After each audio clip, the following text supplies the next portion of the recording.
আজ আমরা যে দুটি চপাই নিয়ে আলোচনা করব তা থেকে আমরা শিখতে পারি কিভাবে একজন ব্যক্তি বাহ্যিক শক্তি ও অন্তরের পবিত্রতা এই দুয়ের সঠিক ভারসাম্য বজায় রেখে ঈশ্বরের সেবা করতে পারেন। হনুমানজি আমাদের শেখান শুদ্ধ হৃদয়ে শক্তিশালী হওয়া মানেই সত্যিকারের ভক্ত হওয়া। তাহলে শুরু করা যাক শ্রী রামচন্দ্রের নাম নিয়ে আজকের কথা। सियापति रघुवर रामचंद्र की जय, हनुमान जी की जय। पंचम चौपाई।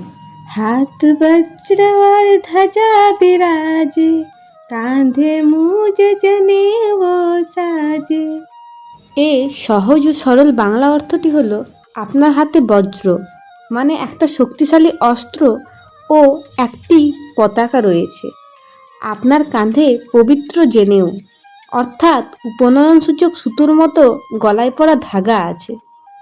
এর ভাবার্থটি হলো, হনুমানজির হাতে বজ্র থাকা মানে তিনি খুব শক্তিশালী ও সাহসী।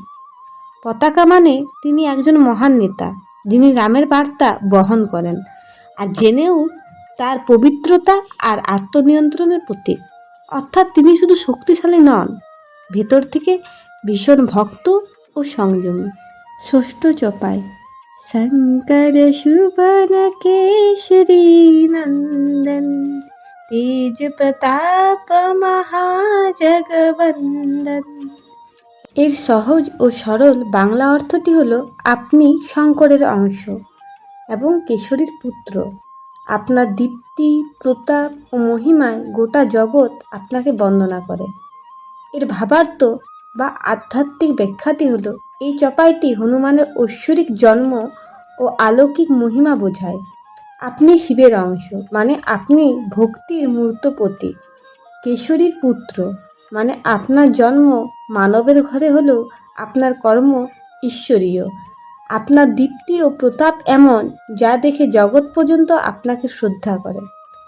অর্থাৎ আপনি ঈশ্বরীয় অথচ মানব জন্মে। আপনি সত্যিকারের ভক্তনায়ক। ধন্যবাদ।